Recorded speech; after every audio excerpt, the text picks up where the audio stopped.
on how they've served the people in their constituencies, in their counties. It's simply based on their political affiliation. Well, to start with, there is no crime in being a kingmaker. Politics is about kingmaking. If Rigathi Gachagua and the mountain will be the kingmaker in the next election, so be it. There's nothing wrong. And by the way, we'll be king or kingmaker, either way.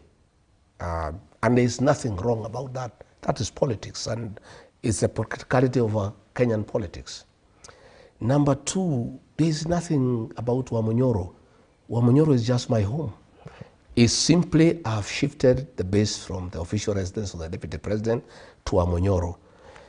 I was removed from office, but my followers went with me. So I'm still a leader with a serious weight in the country. And that is why they troop to Wamunyoro. And nobody comes for money there. They bring food, they bring goats, they bring chicken, they bring bananas. They come to see their leader and consult with him. Okay. You know, William Ruto had cheated the MPs from Mount Kenya region that once I'm removed from office, in 2-3 weeks I'll be forgotten. I think he must be having a shock of his life because he didn't understand our people. He was not one of us. We elected him. At a certain point, he imagined he is the leader of the mountain. And I tried to talk to him. I thought, you are not the leader of the mountain. You are just a beneficiary of the mountain's people, this state for betrayal. They just voted for you because they felt you had been betrayed. And because they hate betrayal, they voted for you and followed you, but you are not their leader. I'm their leader. And he couldn't take it. And he thought that he would get rid of me and life would just continue. But the entire mountain left with me and followed me to Wamunyoro. That's why you find the places of beehive of activities. The meetings you see in social media are the few that we report. There are many other meetings. You know ourselves, we are descendants of the Mau Mau struggle. We are very secretive people. We do meetings, many meetings have been done, and very serious decisions have been made by the community of how we proceed going forward. What decisions are this? One, the decisions have been made. One, that we are through with the President William Ruto for 5 reasons. One, he has betrayed the mountain. Number two, he deceived us that he will work for us, he will do our projects, he will fix the economy, he'll make sure business is thriving. He has done the exact opposite. He has destroyed the health system. SHA is not working, patients are suffering. Today, the private hospitals have discontinued that program.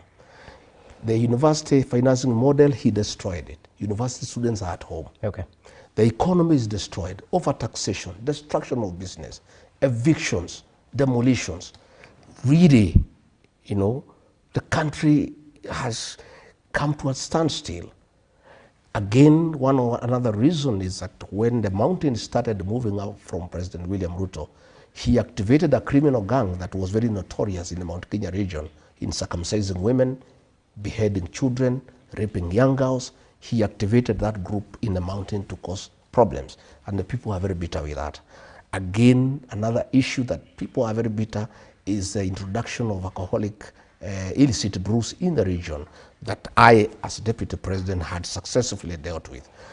And because of those reasons, and the most recent one that has really, you know, annoyed the people of that region is his deliberate scheme to mobilize other communities against the mountain. You remember when he was in Mount Elgon, one of the MPs, one of his people, Wanyama, he told him to say that all other communities will gang up against the mountain people and isolate them.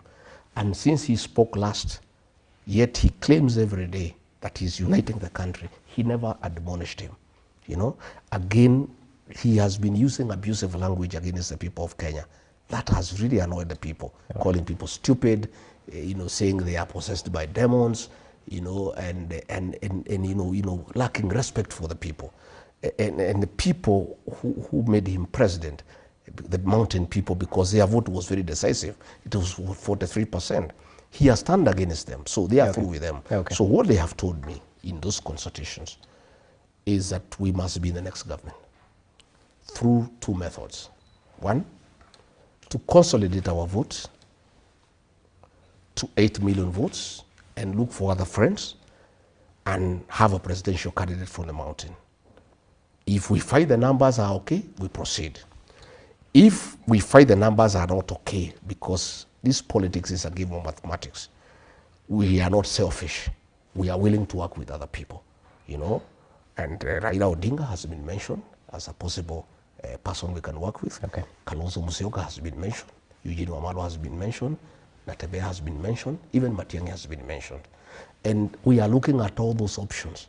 And they have mandated me as their leader to continue engaging with everybody and come up with a formula, you know, where the mountain people will be in government through their political party. This time, you know, President William Ruto deceived me, and I joined him with my people without a political vehicle, and he shortchanged us, mistreated us, and he continues to do so. So we are going to have a political party with the mountain people and other Kenyans to engage everybody else. All right. And in fact, I was looking at it the other day with a few strategists from the region. And if we agree to support Kalonzo Musyoka, if we don't think we have the numbers, our first priority is that we are going to have a presidential candidate from the mountain. And we'll appeal to other Kenyans to support us. If we find it's not feasible, we'll support others. Kalonzo is an option. We looked at his numbers, our numbers and other numbers, and it's doable. Raila's is even more exciting, yeah, because Raila already has 6.8 million. We only beat him by 200,000 votes. If we agree to support him, we could. I told you it's a possibility. With the 6.8 plus our 6, I have looked at his voting pattern. He normally votes between 10 and 11 a.m. If we agree to support him, before he votes, he'll be president. That you can take to the bank. Okay. We are looking at the Mulembe Nation. Okay. Their numbers are huge. A presidential candidate from the Mulembe Nation, supported by the Mulembe Nation when they are united. And I told them, I addressed them through the FM station. I said, Mulembe Nation, please unite. If the Mulembe Nation united and they have a candidate and we from the mountain supported them, they'll be president by 12 o'clock. The same with Matiang'i. So those are the discussions. And I want to confirm to the people of Kenya that we, the mountain people, are not selfish. We are very selfless. We will do anything for this country. If we feel that we need to support somebody else so that this country can be saved from the recklessness that is there, we will do it. We are on record that we have supported another candidate from another area, William Ruto, in a very difficult election, and he became president. So can you support William Ruto again? Is that no, William Ruto, we cannot support him. Okay. We are done with him. And it's also not good for the country. Okay.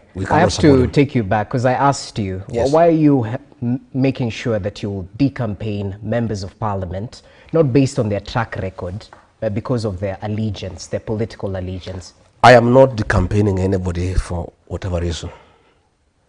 The mountain people hate betrayal. Ask William Ruto, he's a beneficiary of the community's district for betrayal. But they are even more angry when they are betrayed by their own. The community has told me. It's not me, I don't have a problem. By the way, I'm a very forgiving man. I'm a very staunch Christian. My wife here is a pastor, and she talks to me about forgiveness all the time. And she doesn't allow me to have a bitterness. She makes sure that I'm always amiable and open to forgive anybody. Okay. All those people who were against me, I've forgiven them. But they were also against the community. They made sure the community is embarrassed. The community became the laughing stock of other communities.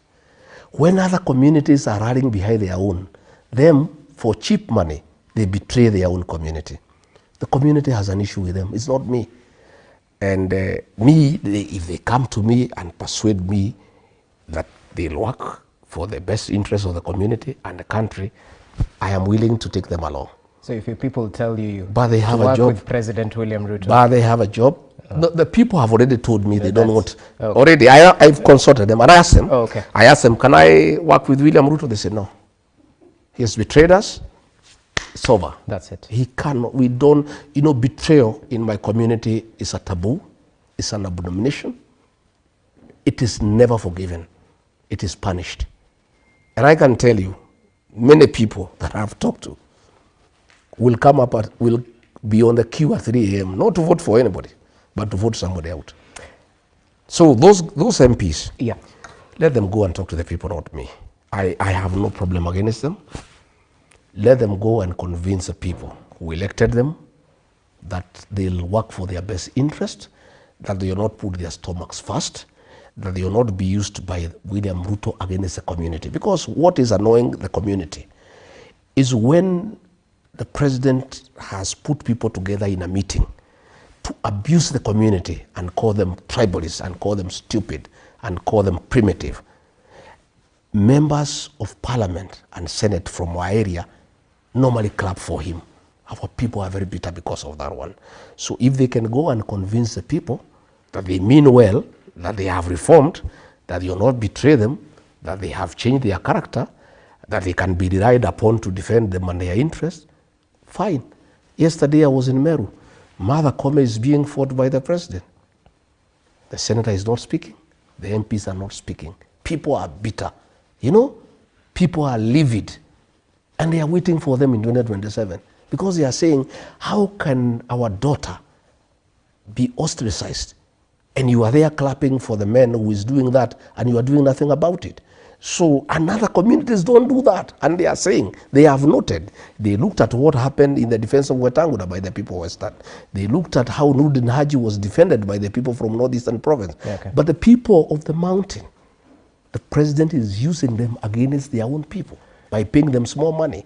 So they have a big problem with the people, not with me. Yeah, okay. So it's not me who is campaigning them.